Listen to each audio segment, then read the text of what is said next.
¿Alguna vez has fracasado en algo, en lo que sea? ¿Alguna vez has fracasado en algo? Por favor, levanta tu mano. Si alguna vez todos, yo creo que todos en algún momento hemos fracasado en algún punto, ¿no? Algo no nos salió, qué sé yo. Déjame te platico yo de mi fracaso más grave que he tenido qué bueno que hoy no está Fer acá, pero porque si no me va a tirar. Pero yo quiero platicarte un poquito de cuál es mi fracaso más grande que ha sido en el área culinaria. Muy bien, así es que ponme la siguiente imagen, por favor. Yo sé que para algunas personas esto es lo más sencillo del mundo, ¿no? Hacer el arroz, pero para otras personas es muy complicado, ¿no? No sé cuántos le batallan con esa parte, pero de alguna forma yo particularmente recuerdo mi mayor fracaso estábamos en pandemia, justamente me acuerdo bien, mi esposa estaba enferma, y estábamos en casa y yo dije, el día de hoy yo voy a hacer la comida, ¿no? Entonces no había mucho presupuesto, así es que teníamos arroz, básicamente dije, ¿qué tan complicado puede ser hacer un arroz, ¿no? Yo me metí, no sabía lo que hacía, iluso de mí, me metí a hacer el arroz y había una pócima, algo que hizo mi esposa en lugar de Nor Suiza. Ya ven que luego las esposas, ya voy a empezar a hacer algo más naturista, ¿no? Algo más natural, ya saben cómo son las mujeres, ¿no? Bueno, mi esposa tenía algo ahí, me dijo a Keren, que es la segunda, que es la segunda cocinera de la casa, ¿no? Me decía, es que mi mamá le pone eso que está ahí en el congelador. Entonces yo fui, lo vi, lo probé, dije, bueno, en lugar de Nor Suiza, pues le voy a echar esta parte, ¿no? Entonces yo le eché, yo no sabía bien las porciones ni nada, quedó el arroz. Gracias a Dios quedó el arroz, pero quedó salado, no saladísimo, o sea, estaba incomible. La verdad es que el arroz, cuando lo probé, tú lo veías, de esa comida que tiene buen ver, pero no sabe tan bien. ¿Te ha pasado alguna vez? ¿Qué te dice? ¿Se ve bueno? Bueno, así estábamos ese día. Solamente vi que mis hijas de pronto se les chuparon cuando comieron arroz, los labios se les chuparon, se les escaldearon porque estaba saladísimo esa cosa, ¿no? Pero bueno, básicamente ese fue uno de mis grandes fracasos, pero bueno, ya dejando fuera de broma, creo que todos hemos fracasado en algún punto de la vida y también vamos a seguir fracasando, déjame decírtelo así. No quiero ser pesimista, pero es una realidad. Algunos nos podemos volver expertos, de hecho, algunos nos podemos volver expertos en el fracaso. Y yo creo que ese puede ser mi caso. Yo hace rato estábamos allá arriba desayunando y yo le decía con los que estábamos ahí compartiéndolo, me ha costado este tema, te lo voy a decir por qué, porque particularmente para mí es algo que me identifico bastante, así es que yo espero que también tal vez puede ser tu caso, ¿no? Algunos nos volvemos expertos en el trabajo, pero muchas veces no hablamos de nuestros fracasos, sobre todo como padres. No nos gusta hablar de lo que nos hemos equivocado, ¿no? Te dice, oye, te perdiste, no, voy bien, yo sé por dónde voy, ¿no? Oye, pongo el Maps, no, que yo sé a dónde voy, ¿no? Tú confía en mí, nunca llegas, pues, pero bueno, no aceptas el fracaso, ¿no? Y algunos solamente a veces lo hablamos solo en terapia, ¿sabes? Algunos necesitamos a fuerza solamente ir a terapia y a veces así lo hablamos. Pero lo que quiero decir es lo siguiente, la gente buena fracasa, ¿ok? La gente inteligente fracasa. La gente que es buena en algo fracasa, es decir, absolutamente todos fracasamos, así que fracasar no te hace una persona normal, más bien te hace una persona normal, eso es lo que pasa. En realidad, cuando tú y yo fracasamos, somos personas normales simplemente haciéndolo. Hay un personaje que yo estoy seguro que tú conoces y que de alguna forma el autor de esta tira cómica habla acerca de los fracasos muchas veces de ese personaje. Mira, si me dan poder la siguiente, por favor. ¿Se ubican a él? ¿Sí lo conocen? ¿Cómo se llama? Charlie Brown y Snoopy, ¿no? Charlie Schulz, que es el creador de Charlie Brown y Snoopy o Peanuts, muchas veces habla que el éxito que ha tenido esa tira cómica es porque normalmente cuando tú lees una serie o lees algo de Charlie Brown, tú vas a ver o te van a narrar los fracasos de Charlie Brown, en donde no logró agarrar su mantita, en donde va a llegar el verano y nunca le va a poder pegar al balón, en donde nunca va a lograr la cita con esa pelirroja. Si tú has leído a Charlie Brown, tú sabes de lo que te estoy hablando, pero normalmente las caricaturas o las series o las tiras cómicas de Charlie Brown normalmente hablan del fracaso. Y algo de lo que dice Charlie Schulz es que eso normalmente es que hace que nosotros como personas nos tengamos mucha empatía con Charlie Brown porque nos sentimos identificados, porque también nosotros hemos fracasado en algunas áreas de nuestra vida. Por eso la gente ama las historias de este autor. Y hoy lo que yo quiero hacer es hablar de algo que tal vez no va a ser muy atractivo. La semana pasada hablamos de la ansiedad. El día de hoy yo quiero hablar de algo que tal vez no va a ser tan atractivo, pero créemelo, al final de la historia va a haber algo muy bueno. Vamos a hablar del fracaso. El día de hoy yo quiero que tú y yo hablemos del fracaso. La Biblia está llena de personas, de decenas y decenas de personas que constantemente fallaron, que constantemente fracasaron. Y la meta que tengo el día de hoy para contigo es que podamos comprender algo. Vamos a fracasar. Yo quiero que comprendamos algo. Y esto no está siendo tan relevante, lo que te estoy diciendo no está tan padre lo que te estoy diciendo, pero mi meta del día de hoy es que comprendamos algo. Es que vamos a fracasar, pero podemos seguir adelante. Incluso podemos recuperarnos del fracaso. Y esa es la meta que yo tengo el día de hoy, es que, sabes, te vas a equivocar, vamos a fracasar en algo, pero podemos seguir adelante, incluso podemos vencer ese fracaso. Si quieres mirar una lista de errores, si tú quieres mirar una lista de personas que fallaron, no es necesario que tú te mires al espejo y digas, sí, yo soy un fracaso, no.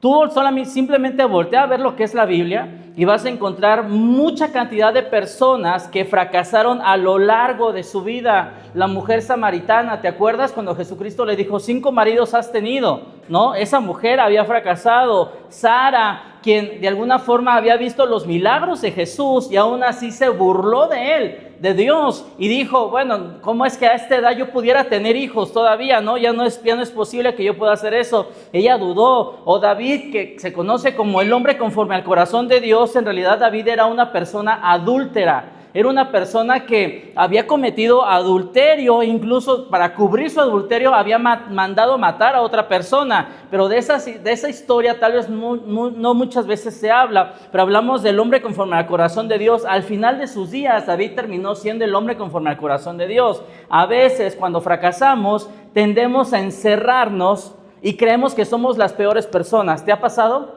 Que fracasas y tú te aíslas, te encierras y entonces tú te estás constantemente recordando ese fracaso, esa situación en la que tú te has sentido mal y te estás recordando el error y tú solamente piensas, si no hubiera dicho, si no hubiera decidido, si no hubiera, y entonces los hubiera, ¿sabes? No existe. Pero constantemente nos estamos atormentando con esta situación. Pero cuando nosotros volteamos a ver la Biblia, te vas a dar cuenta de algo, y es de lo siguiente. Hay personas que tuvieron fracasos famosos, pero tuvieron algunos regresos asombrosos. Hay personas que fracasaron increíblemente, pero tuvieron un regreso increíble también. Y esto implica algo, que en Dios tenemos segundas oportunidades. Aunque la Biblia tal cual no menciona que hay segundas oportunidades, sí es un principio constante en la Biblia que Dios es un Dios de gracia y de misericordia en nuestras vidas. Mira, uno de los ejemplos de personas que fracasaron es el siguiente, Jonás capítulo 3, verso 1. Después de que Jonás, Dios le había dicho que hiciera ciertas cosas, Dios le dijo, ve y predica a Nínive. Y entonces le dijo, ve para allá, y lo que hizo Jonás hizo todo lo contrario, fue y caminó contrario, no quería ir a Nínive. Entonces Dios hizo algo milagroso para que entonces al final del día Jonás terminara en las orillas de Nínive y fuera a predicar a ellos. Y lo que pasó en ese momento es que es increíble cómo comienza Jonás capítulo 3, verso 1, porque dice, el Señor habló, ¿por qué? Por segunda vez a Jonás. El hecho de que Dios nos dé segundas oportunidades significa varias cosas. Una de ellas es que la primera oportunidad la echamos a perder. La primera oportunidad nos equivocamos, le echamos a perder. El hecho de... yo te dije, el arroz, ¿no? Es algo que me ha marcado y me va a seguir por el resto de mi vida, yo creo. Porque incluso en la casa, si tú crees que yo soy carrilla, tú no conoces a mis hijas, ¿no? Pueden ser personas muy malas a veces, ¿no? Incluso ellas le pusieron título a ese platillo, ¿cierto? Le pusieron arroz a la daddy, pero después ya le cambiaron, ¿no? Porque como estaba muy salado, le pusieron arroz saladaddy, ¿no? Entonces es algo que todo el tiempo me lo recuerdan cuando me meto a la cocina. Ay, arroz a la salada, ¿no? Y cuando te están constantemente recordando, hay cosas que Dios usa para darte paciencia y tus hijos a veces son uno de ellos, ¿no? Pero el haber hecho el arroz te voy a hacer algo, me marcó de por vida, sí, pero déjame decirte algo. Mis hijas, aparte de que son malas carrilleras, muy malas, también me dieron gracia, porque ese día que el arroz había cocinado y ellas habían visto el hecho de que me había esmerado, una de las cosas que hicieron al final, dijeron, bueno, pero podemos echarle poquito limón para que no sepa tan salado, ¿no? Ese día nos echamos 1 kilo de limón en el arroz, pero no supo ya tan salado, ¿no? Prácticamente comimos limón con sal, básicamente fue lo que comimos ese día, ¿no? Pero el asunto es que te dan segundas oportunidades y te dan gracia. Mira, cuando hay una segunda oportunidad, significa también otra cosa. La primera es que no aprovechaste la primera oportunidad. La segunda cosa que significa es que las segundas oportunidades traen gracia que necesitamos. Todos necesitamos una segunda oportunidad y todos necesitamos gracia para esa segunda oportunidad. Cuando te han lastimado, tú quieres justicia, ¿cierto? Cuando tú eres el afectado, tú quieres que paguen, tú quieres que se haga justicia, tú quieres que la persona que te lastimó pague por esa situación. Pero cuando tú has lastimado, cuando tú has sido el agresor, cuando tú has sido el culpable, ¿tú qué eres lo que anhelas? Tú anhelas gracia. Tú anhelas que te la perdonen, que te la pasen, cuando te pasas el alto, yo no sé de eso, ¿verdad? Pero cuando te pasas el alto y te para el tránsito, ¿tú qué quieres? Deme chance, jefe, ¿no? Deme a la próxima, no lo vi, no, sí lo viste, ¿no? Pero viste amarillo y le pisaste más, ¿no? La realidad de las cosas es que cuando nosotros hemos agredido, nosotros queremos gracia, queremos una segunda oportunidad. Y es que cuando hay una segunda oportunidad significa que también hay gracia dentro de eso. La justicia es lo que merecemos, pero con Dios la gracia es lo que obtenemos aunque no lo merecemos. Cuando Dios aparece en escena, Dios da gracia, aunque tú no lo merezcas, Dios te da gracia para una segunda oportunidad. Y las segundas oportunidades significan una tercera cosa. Primera, que la primera no la aprovechaste. La segunda es que tuviste gracia. Y la tercera cosa que significa gracia es que tienes la posibilidad para que tú tomes una mejor decisión. ¿Han tenido una segunda oportunidad en alguna situación, sí o no? Todos hemos tenido una segunda oportunidad en alguna situación y te voy a decir algo, intentaste hacerlo mejor, ¿cierto? Intentaste no volver a caer en lo mismo, intentaste y a lo mejor lo lograste y esa fue la segunda oportunidad, o tal vez volviste a fallar y encontraste un camino que tampoco era por ahí. Pero la de las cosas es que las segundas oportunidades significan que tenemos la posibilidad de tomar una mejor decisión, de pensar más, de analizar más, de visualizar más, de pensar con las emociones y los sentimientos quietos. Porque cuando tú y yo tomamos decisiones, cuando todo está alterado, cuando todo está hirviendo dentro de tu cabeza, dentro de tu corazón, la verdad es que tomamos malas decisiones. Tú sabes de eso. Pero cuando nosotros aprendemos a quietar, a gestionar nuestras emociones, a ver, tranquilos, quietos, ¿no? Vamos a ver qué es la mejor decisión para todas las personas. Esa es la parte que tenemos la posibilidad de tomar una mejor decisión. Ahora, ayúdame a poner la siguiente diapositiva, por favor. ¿Me ayudan a leerlo, por favor? ¿Qué dice? No siempre conseguimos lo que queremos. Pero siempre conseguimos lo que elegimos. Espérame, hasta ahí. No siempre conseguimos ¿qué? Lo que queremos, pero siempre ¿qué? ¿Cierto o no es cierto? Tú anhelas, tú deseas ciertas cosas, pero no siempre las vas a lograr. Pero tú al final del día siempre vas a obtener y conseguir lo que tú elegiste, lo que tú decidiste. Y a lo mejor aún a pesar de aunque no era lo que tú anhelabas, tú deseabas, pero es lo que tú decidiste. Ahora, la segunda parte dice, todo el tiempo estamos decidiendo y la elección que haces es la que te define. Al final del día tú tomaste una decisión y eso es lo que termina definiendo tu vida. Es lo que termina definiendo tu buena o tu mala decisión, trae consecuencias o bendiciones, pero al final del día es una decisión que tú tomaste. Mira, el día de hoy yo quiero que tú y yo hablemos de un personaje que estoy seguro que tú conoces, que es el apóstol Pedro. El apóstol Pedro era el líder básicamente de los 12 apóstoles de Jesucristo, ¿no? Pedro era el que constantemente era arrebatado, el que siempre hablaba, el que siempre iba por delante, era el que hablaba antes de pensar, ¿no? El que era más arrebatado y el que era aventado. Pero aunque era el líder, ningún discípulo, déjame decirte lo siguiente de Pedro, ningún discípulo es censurado tanto por el Señor como lo fue Pedro. Date una cuenta, normalmente en los evangelios nosotros nos vamos a encontrar que constantemente Jesucristo corregía a sus discípulos, pero al que más corrigió, al que más le llamó la atención, ¿a quién fue? A Pedro. Pero también déjame decirte algo, ningún discípulo censuró al Señor como lo hizo Pedro. Señor, que esto no te acontezca, Señor, no hagas nada de esto. Y constantemente, y ustedes saben, hay personas que piensan que va más rápida su boca que su mente, ¿no? Y entonces Pedro era uno de ellos. Ningún discípulo confesó tan decididamente a Jesús como tampoco ningún discípulo lo negó tan increíblemente en público. Ninguno fue tan bendecido por Jesús como Pedro, pero este Pedro fue el único al que Jesús llamó Satanás. Entonces, ¿Pedro estaba acá o estaba acá? Él no se andaba con medias tintas, siempre andaba a los extremos, ¿no? Pedro se sentía como el... ¿Sí saben quién es? A ver, las nuevas generaciones tal vez no, pero ¿sí saben quién es Juan Camaney? ¿Sí lo conocieron? ¿Sí o no? O nada más era de mi papá para atrás, ¿no? Que era el que veía esa parte. Bueno, él era el Messi del equipo, pues, ¿no? Era el Mick Jagger de los Rolling Stones, ¿no? ¿Sí? Más o menos, ¿no? Era el Gustavo Cerati de Soda Stereo, ¿no? Bueno, era el Lupe de Bronco. ¿Sí? ¿Ya más o menos? Ok. Era el líder, básicamente. Pedro era el líder de los 12 discípulos. Y Pedro constantemente tomaba las decisiones y normalmente iba guiando a todas las personas. Pero algo que pasó con el apóstol Pedro fue lo siguiente que nos narra Lucas. Si traes tu Biblia, ábrela ahí. Si no va a aparecer aquí en pantalla, no te preocupes. Pero dice Lucas capítulo 22, verso 31 al 34. Simón, Simón.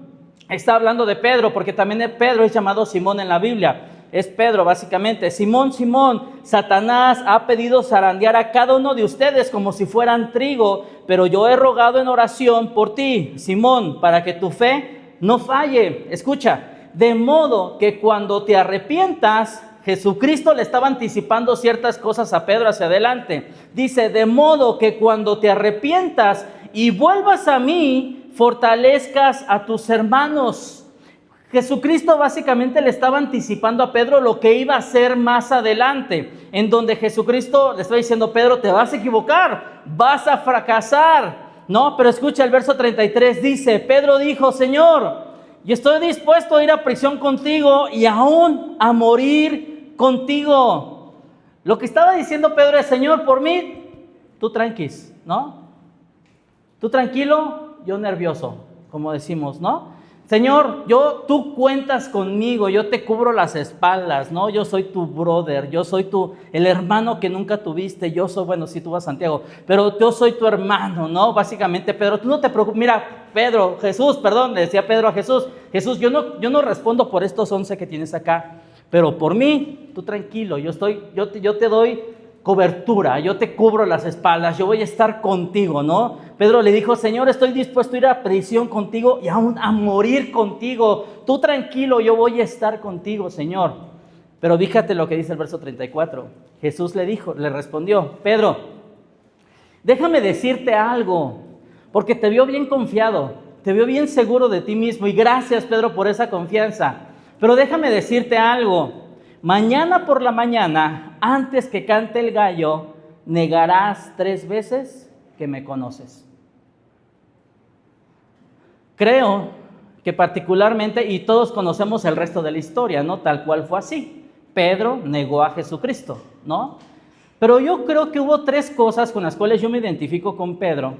Y creo que 3 cosas por las cuales Pedro fracasó. Y es probable que tal vez tú te identifiques también con ellas. La primera cosa por la que yo creo que Pedro fracasó es la siguiente. Se colocó espiritualmente por encima de los demás discípulos. Pedro se colocó espiritualmente por encima de los demás discípulos. El hecho de que tú seas líder no significa que seas el mejor, ¿sabes? El hecho de que tú estés al frente de algo no significa que, yo soy el mejor. No, la verdad es que no eres el mejor. Pero Dios te ha puesto ahí por algo, en algo en particular. Pero lo que tenía que aprender Pedro es que no porque el hecho de que fuera el líder es porque supiera más, es porque tenía las mejores estrategias, es porque él gestionaba mejor sus emociones. No, no, no. Por eso dice el verso 33, Pedro dijo, Señor, estoy dispuesto a ir a la prisión contigo y aún a morir contigo, pero yo estoy dispuesto, ellos no, pero yo sí. Jesús lo mira y Jesús le dice, mira Jesús, yo no puedo responder por estos, pero yo voy a estar contigo. El asunto es que Pedro se sentía superior espiritualmente y tal vez es un lugar, el hecho de que tú te sientas espiritualmente superior de algunas personas es un lugar bien peligroso. Es un lugar bien peligroso que tú llegues a un lugar y digas, yo aquí ya sé, aquí qué me van a enseñar. Mira, yo sé, tú conoces a personas que son así, ¿sí o no? Que llegan a un lugar y son como, yo aquí soy Juan Camaney, ¿no? Yo soy Lupe el de Bronco, bueno, yo soy aquí el que yo me la sé de todas, ¿no? Aquí nadie me va a enseñar. Déjame decirte algo, todo el tiempo podemos aprender algo nuevo. Todos los días, algunas personas que me conocen me han escuchado mucho decir esto, todos los días podemos aprender algo nuevo. Si estás dispuesto, si tienes una actitud correcta, puedes aprender algo nuevo. El hecho de sentirte superior a las demás personas es un lugar bien peligroso en el que no quieres estar. La segunda cosa por la que yo creo que fracasó Pedro fue la siguiente. Pensó que se conocía mejor a sí mismo que Jesús. Pensó que él se conocía mejor a sí mismo. Yo no voy a caer en eso. Yo no voy a hacer eso. Yo no voy a caer en esa situación. O cuando estás criticando, enjuiciando tal vez a otra persona y le estás diciendo, mira él cómo es. Mira, yo no voy a caer en eso. Déjame decirte que el que esté libre de pecado, dijo Jesús, que tire la primer piedra. Hey Jesús, tú tranqui, yo no soy como los otros, yo te cubro las espaldas, yo estoy contigo hasta la muerte, tú eres mi brother. Pedro se la pasó hablando de más, pero cuando estaba la hora, ¿qué dijo? No, hasta lo maldijo a Jesucristo. ¿Recuerdas cuando tu mamá te decía, hey, ten cuidado con fulanito, ¿sí? Ten cuidado con menganito, ten cuidado con ese grupito, no te juntes, ¿sí o no? Y tú allí vas, ¿no? Ahí vas, como borreguito al matadero, ¿no? Como gordo en tobogán, ahí vas, ¿no? Bueno, y te equivocas, y caes, y te raspas y sales herido. ¿Sabes por qué? Porque a veces nuestros papás nos conocen mejor que nosotros mismos. Pero nosotros creemos que nosotros nos conocemos muy bien. Lo que pasó con eso es que Pedro se sentía que se conocía muy bien. Y algo que dice la Biblia es que el corazón es engañoso más que todas las cosas. Pero también Jesucristo, bueno, en su palabra Dios nos dice que Él nos conoce mejor. Dios nos creó, desde el vientre de tu madre dice que Él nos formó y Él conoce el plan para nuestras vidas. Él nos conoce mejor que nosotros mismos. Ten cuidado. La verdad es que hay ciertas cosas, hay ciertos límites que particularmente, al menos en casa, nosotros hemos decidido hacer ciertos límites en donde no vamos a acceder a hacer eso porque nos puede llegar a un riesgo, nos puede llevar a alguna situación en particular. Y entonces, una de las cosas que particularmente nosotros hemos platicado en casa es, el día que yo vaya solo en el carro, yo tengo prohibido subir a una mujer a mi auto para echarle algún aventón. Así es que si alguien alguna vez aquí me ve y voy solo y, qué gacho no me echó ray, perdóname, pero es un tema para cuidarme a mí y cuidar a mi familia. Eso es lo que hago. Oye, no va a pasar nada, La verdad es que tal vez no pase nada, sí, tal vez no pase nada, pero es un posible riesgo, porque tú no te conoces a ti mismo, tú tampoco conoces a la otra persona bien, y entonces son cosas que hemos decidido no hacer. ¿Por qué? Para cuidarnos a nosotros mismos, para cuidar a mi esposa y a mis hijas. Yo particularmente valoro a mi familia y no quiero ponerle en algún riesgo particular. Particularmente hay ciertas cosas que tal vez tenemos que aprender a generar ciertos límites para cuidarnos a nosotros mismos, no porque lo vayas a hacer, no lo quieres hacer porque lo vas a hacer, no, la verdad es que no se trata de eso. Y una de las cosas que a veces platicábamos hacia adelante es cuando estamos en algún tema de consejería, en alguna plática con alguien, y si estoy con una dama, la verdad es que estoy en medio de más personas, no estamos en un lugar apartado. Estamos en un lugar donde hay más personas que nos puedan estar visualizando, porque es una forma de cuidarnos tanto a la otra persona como particularmente a mí. Son cosas que tenemos que trabajar. Decir que sí, son cosas que tenemos que tener cuidado, no porque lo vayas a hacer, repito, sino porque es cuidarte a ti mismo y cuidar a la otra persona. Yo creo que Pedro no se conocía, pensó que se conocía mejor a sí mismo, pero la verdad es que no fue así. Y la tercera cosa por la que yo creo que Pedro fracasó, la primera, se colocó espiritualmente por encima de los demás, se sentía superior. La segunda cosa es que pensó que se conocía mejor a sí mismo. Y la tercera cosa por la que creo que fracasó es que se sentía más fuerte de lo que realmente era. Pedro se sentía más fuerte de lo que realmente era. Muchas veces sentimos que tenemos todo bajo control, ¿no? Decimos, todo lo tengo bajo control, ¿no? Todo está tranquilo, ya hice mis operaciones, tengo mi presupuesto bajo control, pero de pronto sale algo que tú no esperabas. De pronto el auto se descompone, ¿no? De pronto la camioneta que compraste nomás, ¿no?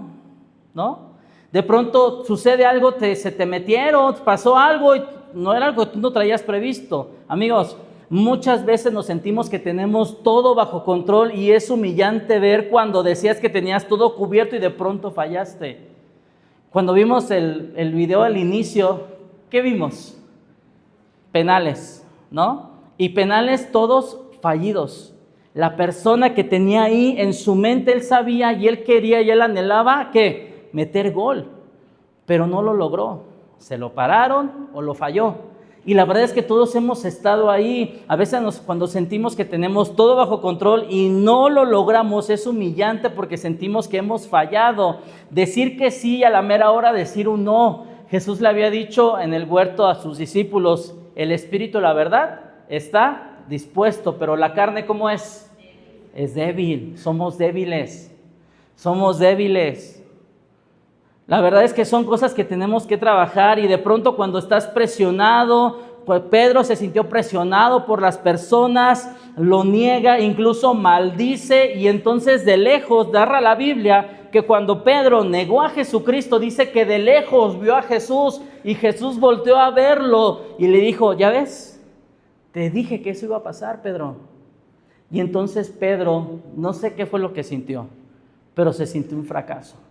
Porque él le dijo a Jesús, yo hasta la muerte voy a ir contigo, Jesús. Pero falló. C.S. Lewis, que es un autor muy bueno, en uno de sus libros se llama Cartas a mi sobrino el diablo, y es una sátira, básicamente, de cómo a veces en el mundo espiritual juegan y se enfocan en ciertas cosas, particularmente con los cristianos, ¿no? Pero una de las cosas que dice en su libro de Cartas a mi sobrino el diablo, dice que uno de los grandes triunfos del enemigo para con los cristianos es hacer que se la pasen preocupados por sus fracasos. Hace rato yo te preguntaba, ¿has fracasado? Y todos levantamos la mano. Pero pregunta, ¿hay fracasos que te persiguen todavía hasta el día de hoy? No levantes tu mano. Pero hay fracasos que hasta el día de hoy tú dices, si no lo hubiera hecho, si no lo hubiera dicho, si hubiera cambiado mi forma en aquel momento, si lo hubiera hecho diferente. ¿Qué hizo Pedro después de que negó a Jesucristo? Hizo lo mismo que todos hacemos. Lo que hizo Pedro, cuando perdemos, nos apartamos, buscamos estar solos, no dormimos por estar pensando en el fracaso. ¿Te ha pasado? Que la regaste y no puedes dormir, te da insomnio y estás piense. ¿Y qué puedes lograr de estar pensando? La verdad es que te estás desgastando más, traes una carga cognitiva que te está dando mucho cansancio al final del día. La gente amaneces cansado, pero no es que estés cansado, es que tu mente no ha descansado, porque has estado trabajando constantemente repasando ese error o ese fracaso una y otra vez. Pero déjame decirte algo que va a pasar. Cuando tú has fracasado, Dios no se queda quieto, Dios hace algo en particular. Lo que hace Dios es que da segundas oportunidades. Y esto es lo que va a aparecer aquí en pantalla. Dios te buscará con una segunda oportunidad. Cuando tú has fracasado, lo que pasó con Jonás es que cuando fracasó porque no hizo lo que tenía que hacer, Dios lo buscó y le dio una segunda oportunidad. Y déjame decirte algo, créemelo que así va a ser, porque yo que te está hablando ha fracasado muchísimo. Experto en fracasos, aquí hay uno, porque he fracasado muchísimo en muchas cosas. Pero algo que Dios me ha enseñado es que Él te da segundas oportunidades. La he regado mucho, pero la historia del buen pastor dice que deja las 99 seguras para ir a buscar a la perdida, para ir a buscar a la enferma, para ir a buscar a la decepcionada, a la que está encerrada, a la que está ciclada en su fracaso, a la que no ha podido lograr y salir adelante porque muchos fracasos aún lo están persiguiendo. Y lamentablemente hay muchas personas hoy por hoy que incluso fracasos desde su niñez todavía los siguen persiguiendo, todavía están recordándose: si yo no hubiera hecho esto, si mi papá no hubiera hecho esto, si mi mamá no hubiera hecho esto, si yo hubiera vivido. Y la verdad te estás recordando constantemente ciertos fracasos y te están persiguiendo, pero lo que hace Dios es que Dios te va a buscar, pero te buscará para darte una segunda oportunidad. La verdad es que no es que nosotros busquemos a Dios, es que Dios constantemente nos está buscando y a veces nos tiene que romper las patitas para poder acercarnos a Él y hacernos sentir que necesitamos otra vez de Dios. ¿Sabes? Eso es lo que pasa. Todos, de alguna forma, todos hemos pasado tal vez por ahí. Mira, voy a hacer un pequeño paréntesis. De todos los sentidos que tenemos, ¿cuántos sentidos tenemos? 5. ¿Cuáles son? Tenemos vista, oído, olfato, gusto y tacto, ¿verdad? Bueno, ¿tú sabías que el olfato es el que tiene una conexión más fuerte con nuestras memorias y nuestras emociones? Cuando tú hueles algo, ¿a poco no te recuerda? Me acuerdo cuando era niño, ¿no? A tus 60 años, bueno, no sé. Es que de verdad hay olores que te recuerdan ciertas cosas, ¿no? Yo todavía huelo el Suavitel amarillo cuando lo huelo y me acuerdo de mi abuelita Ana, ¿no? Cuando vivía en Cortázar, hace como 15 años apenas, tenía como 5 años ahí. La verdad es que todavía me acuerdo, ¿no? De ese olor porque me recuerda a mi abuelita Ana, ¿no? Y te recuerda momentos padres. Pero también hay otros olores que tal vez no están tan padres, ¿no? Pero déjame decirte, Lucas 22:55 no va a aparecer en pantalla, pero te lo voy a leer. Dice: los guardias encendieron una fogata en medio del patio y se sentaron alrededor, y Pedro se sumó a ese grupo. ¿Sabes qué es lo que pasó ahí? Que cuando estaba en la noche en que entregaron a Jesucristo, Pedro se acercó a esa fogata. ¿A qué huelen las fogatas? A leña, ¿no? A carbón encendido, ¿no? Todo está ahí, todo estás oliendo toda esa parte. Y entonces cuando Pedro se acerca, dice que en ese momento 3 veces negó a Jesucristo porque le dijeron: tú eres uno de sus discípulos, no, tú hablas como uno de ellos, no, tú. Y entonces al final dice: no, que se muera, no, ese yo no lo conozco. Pero entonces estaba ahí en medio de ellos, ese olor. Y déjame decirte, en el patio del sumo sacerdote, Pedro se calienta estando junto a ellos, junto a la hoguera, junto a estos soldados, junto a estas personas. Y ese momento le representó a Pedro el fracaso, el miedo y la vergüenza. Pedro confió en sus fuerzas, Pedro confió en que era más espiritual que los demás, Pedro confiaba en que se conocía a sí mismo, pero en el momento de la prueba, el temor al hombre y la comodidad lo hicieron fallar. Y entonces él cayó, él mostró su vulnerabilidad humana, porque somos vulnerables, porque somos débiles. Pero estaba en ese momento que estaba oliendo ese olor a carbón, él recordó su fracaso, porque ese fue el momento en que él cayó. Pero luego más adelante, en Juan capítulo 21, verso 9, dice de la siguiente forma: cuando llegaron a tierra, Jesucristo ya había resucitado. Cuando llegaron a tierra, vieron encendida una hoguera hecha con carbón, había pescado y pan encima. Y lo que dice más adelante es que Jesucristo básicamente les estaba preparando el almuerzo a todos sus discípulos, era lo que estaba pasando. Pero fíjate lo que dice: vieron encendida una hoguera hecha con carbón. ¿Cómo crees que olía esa pequeña hoguera que había preparado Jesucristo para prepararle el desayuno a sus discípulos? ¿A qué crees que olía? A leña, a carbón. ¿Y a qué olía cuando Pedro señaló y negó a Jesucristo? A leña y a carbón. Hay ciertos olores que te recuerdan ciertas cosas. Hay olores que te pueden recordar ciertos fracasos o ciertos traumas incluso. Y lo que estaba pasando con Pedro es que en este momento, tras resucitar, Jesús prepara un un fuego de carbón a la orilla del mar de Galilea, cocina pescado y cocina pan y les da de desayunar a sus discípulos.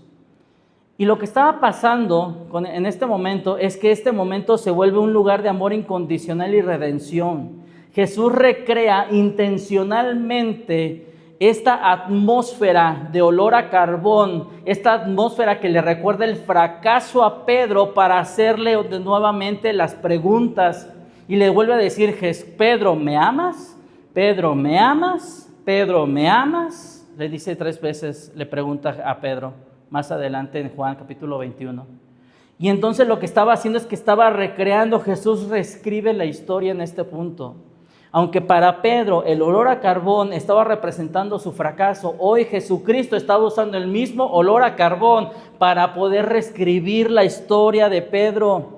En lugar de avergonzarlo, utiliza el mismo contexto de olor a carbón para sanarlo, quitarle la culpa y restaurarlo en el ministerio. Eso es lo que hace Jesús. Usa tu fracaso para darte una nueva oportunidad. Usa tu fracaso para darte y poder reescribir la historia. Mira, 3 cosas. Cristo nos busca en nuestro fracaso. Cristo nos busca en nuestro fracaso. Jesús no se aleja de Pedro cuando éste lo traiciona, sino que después de que resucita, lo espera a la orilla del lago para confrontar el dolor y decirle, vamos juntos en esto, no vas solo, vamos juntos en esto. La segunda cosa que hace Jesús es lo siguiente, el fuego purifica, no destruye. El fuego purifica, no destruye. Así como en el Antiguo Testamento el carbón del altar purificó los labios del profeta Isaías, el fuego de Cristo restaura a Pedro del pecado de haberlo negado. Y entonces esa situación mala la toma para poder restaurarlo y que comience un gran ministerio, Pedro. Porque si tú recordarás más hacia adelante, semanas después, Pedro hace una gran predicación y más de 3,000 personas se convierten. Y entonces lo levanta y toma su fracaso.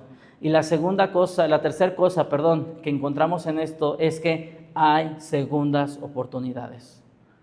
Con Dios hay segundas oportunidades. No importa cuán grande sea tu error, representado en tu primer carbón, no importa en lo que te hayas equivocado, obviamente hay consecuencias de todo lo que ha pasado, obviamente hay consecuencias, pero el amor de Jesús es más fuerte y te ofrece un nuevo comienzo. Lo que hace Jesucristo con los fracasos es que toma esto de carbón y lo convierte y lo reescribe en la historia de las personas. Es el segundo carbón. Pedro tuvo un regreso divino y esto déjame decirte algo. Este fracaso para Pedro tuvo un regreso divino y este regreso divino es tanto para ti como para mí. Porque tenemos un Dios de segundas oportunidades. Porque tenemos un Dios que si hoy por hoy todavía tu corazón palpita es porque quiere algo más contigo. Y quiere darte una segunda oportunidad. Eso en lo que fracasaste, Dios lo toma, lo transforma, lo usa para darte una segunda oportunidad. La palabra esperanza, yo no había visto, pero la palabra esperanza solamente se menciona una sola vez antes de que Jesucristo resucite, solo una sola vez. Pero se repite 80 veces después de que Cristo resucitó. Cristo es nuestra esperanza. El fracaso que tú hoy tienes, lo que está esperando Cristo es que se lo entregues a Él para que Él reescriba la historia y te levante de ese fracaso que tú tuviste. John Maxwell es un pastor y un gran autor de liderazgo. Y él en uno de sus libros, justamente en el último libro que sirvió de fracasos, tiene hace como 3 meses que salió apenas, en su último libro que sirvió acerca de los fracasos, él narra la historia de un testimonio que tiene con una persona que es multimillonaria, porque él hace toda esta parte constantemente de transformación y demás en escuelas, en Latinoamérica, está muy enfocado hoy en Latinoamérica. Y una de las cosas que hace John Maxwell y narra en este libro es que tiene esta conversación con un hombre que es multimillonario, no lo menciona porque dice, sé que lo van a conocer, dice en su libro.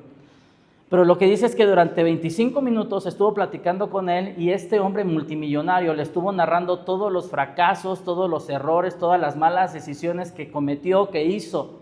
Y una de las cosas que le dijo es, oye, ¿y cuál de todos estos errores te gustaría regresar el tiempo para que pudieras cambiar la historia. ¿Cuál de todos estos errores te gustaría decir? ¿Sabes qué? Me gustaría regresar el tiempo y no haber cometido esa decisión o esa mala decisión. ¿Cuál te gustaría regresar? Y dice John Maxwell que él se sorprendió cuando este hombre le contestó: ninguna. Yo no quiero borrar ninguno de mis errores ni de mis fracasos. Y le dijo él por dos cosas: si borro mis fracasos, borro las lecciones que aprendí. Si borro mis fracasos, borro las lecciones que aprendí. Las lecciones que aprendí son mucho más valiosas que los fracasos que tuve. Los fracasos, si nosotros tomamos la mano de Dios, créeme lo que se vuelven en grandes aprendizajes. Pero hay personas que están cicladas en su fracaso y se quedan solamente envueltas en esto, pero no han tomado la mano de Dios para que los convierta en grandes aprendizajes. Y este hombre dijo: no borraría ninguno de ellos porque borraría los grandes aprendizajes que he tenido. Aprendí más de mis fracasos que de las victorias, dijo.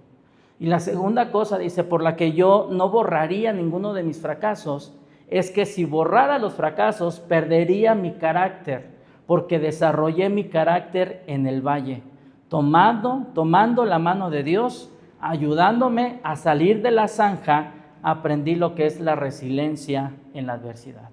¿Sabes? Todos hemos fracasado, pero hay personas que se quedan cicladas en su fracaso. Y algo que dice Dios en su palabra, es el Dios que restaura, que toma a las personas y las levanta para que reescriban su historia y puedan caminar junto a Él. Pero lo que dice este hombre, lo que dijo Pedro, lo que pasó con Jonás, lo que pasó con la samaritana, lo que pasó con N cantidad de personas en la Biblia, es que decidieron creerle a Dios. Decidieron dejar su primer carbón para que el siguiente carbón Dios lo reescribiera y reescribiera una historia distinta. El problema es que muchas veces no se lo entregamos a Dios. El problema es que nos quedamos encerrados, ciclados, y no vamos delante de Él, entendiendo que Él es el que es capaz de reescribir la historia de cada uno de nosotros. Dios anhela que reescribamos la historia, pero la reescribamos tomando su pluma, tomando su mano, dejando tuya de escribir tu historia y dejando que Él sea el que la escriba.